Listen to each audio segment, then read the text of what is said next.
The end is near, but not quite here, and we got time to talk about one more release.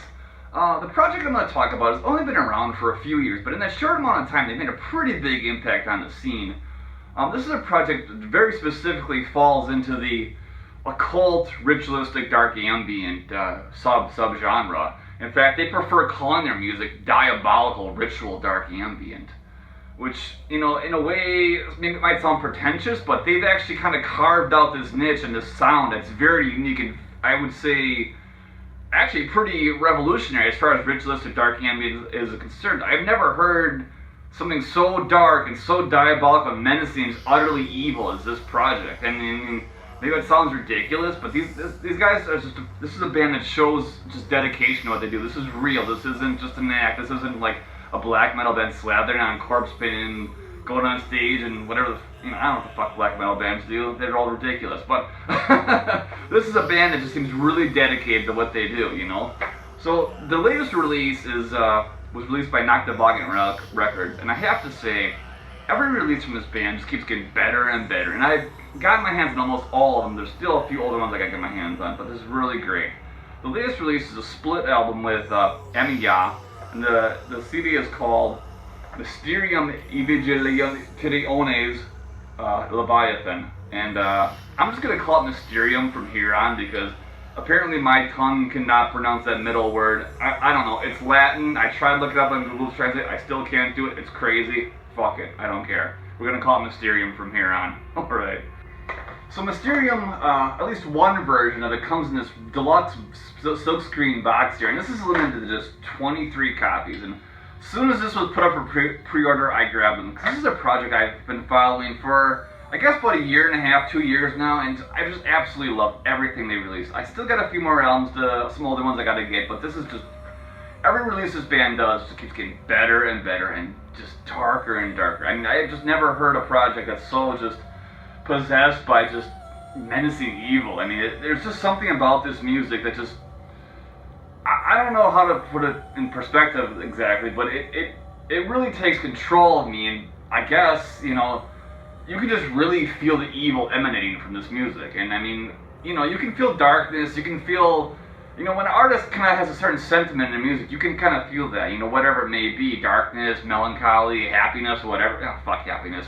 But, you know, you know, when it's something just so overpoweringly dark. I mean, this is just, I don't know. I mean, this is like like certain black metal bands can do that too. You know, the actual good ones have that power. Just really, you can just feel it. You can feel the evil inside. And I mean, this is one of those projects where it's so authentic. I mean, it's so there. Corona Barathri is sort of seen as this, I guess, collective of sorts from Russia, with the main member being a man named Effectus, who basically handles all the dark ambient aspects of the music, while a man named Kine is more responsible for like the instruments like the percussion, flute, acoustic guitar, shakers, and stuff like that, and a few other odds and ends. And then there's basically sort of this, I guess I wouldn't say revolving door, but kind of a lot of like other occultists are often invited into the project to help out and contribute instruments and voices and all that kind of things. And one of the pretty frequent contributors was a woman named Lamia Kolta. And she had been on, I think, almost every single release until just recently when she was kicked out of the project.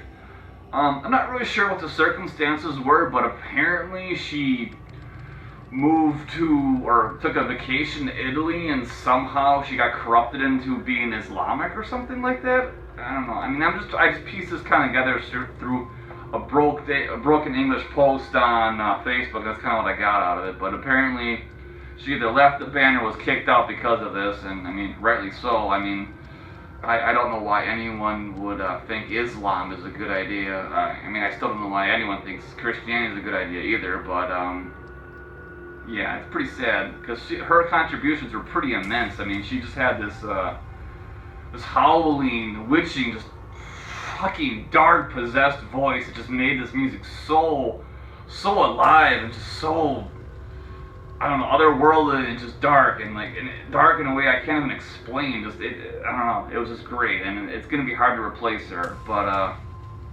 those have sort of been the three key people in the project so far, with just other occasional members passing through.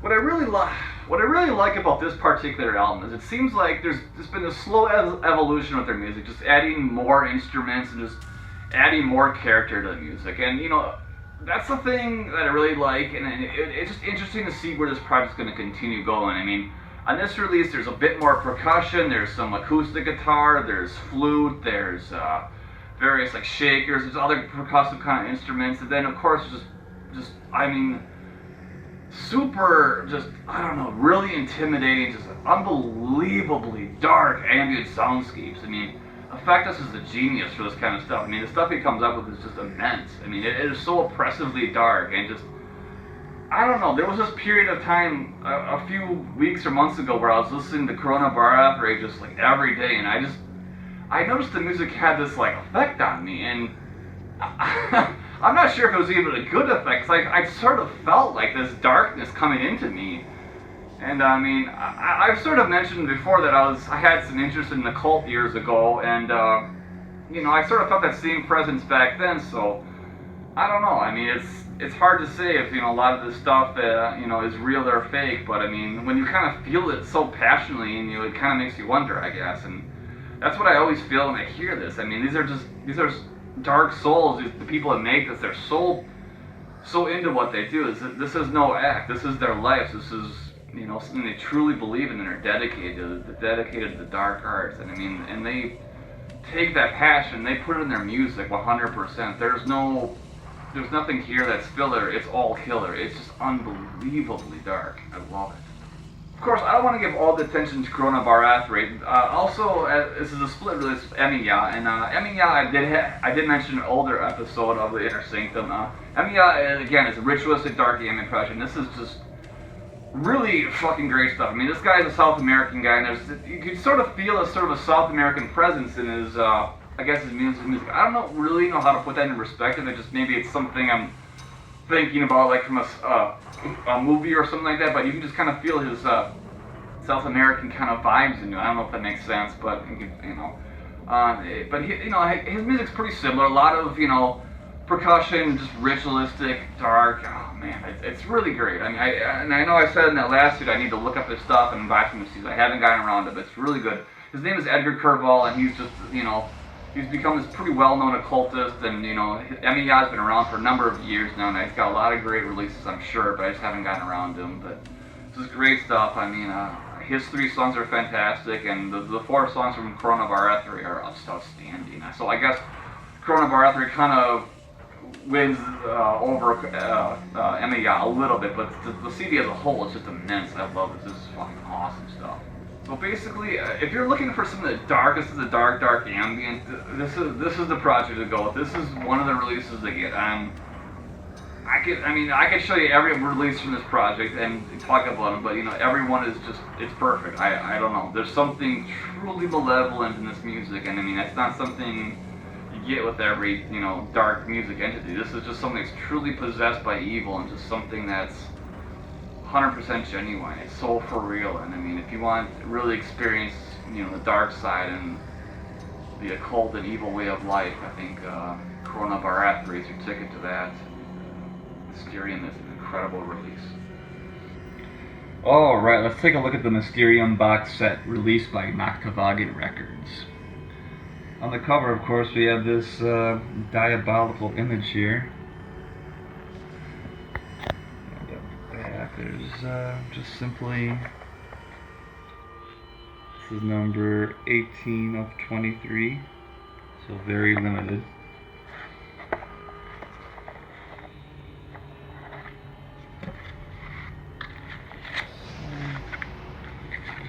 So here's the CD with both of the band's logos and sigils stamped on here. Evigilationis Leviathan. I think I might have pronounced it right. Corona Barathri.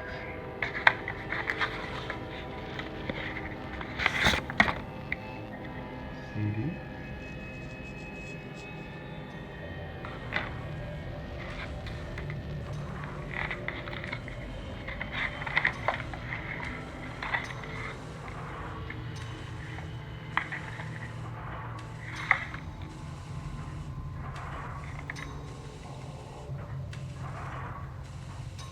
beautiful, just creepy, dark, occult artwork in this. I love it.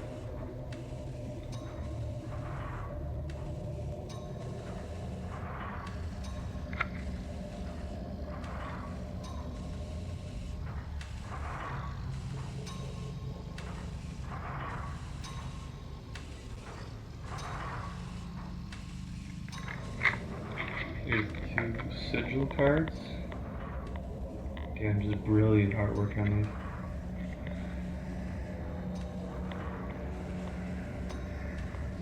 If I'm not mistaken, the paintings were actually done by Emme Ya too, which is, again, a shame that her artwork probably won't be featured in the project ever again.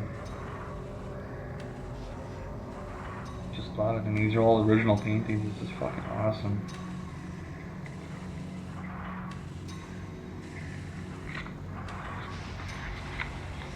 Oh, this is a note Phil from Noctilucant sent me.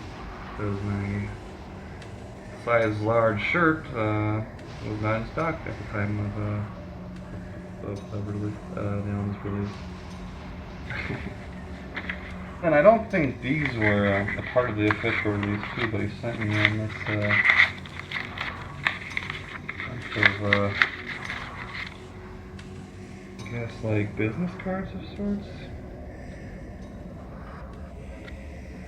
Different ones in here. Some stickers. And here's the proper business cards. For those who congregate in the darkness. That's about it, and that concludes the box set viewing of Mysterium box set. Oh, of course, and here's the t-shirt which I have on here. If you didn't see it too well in the video.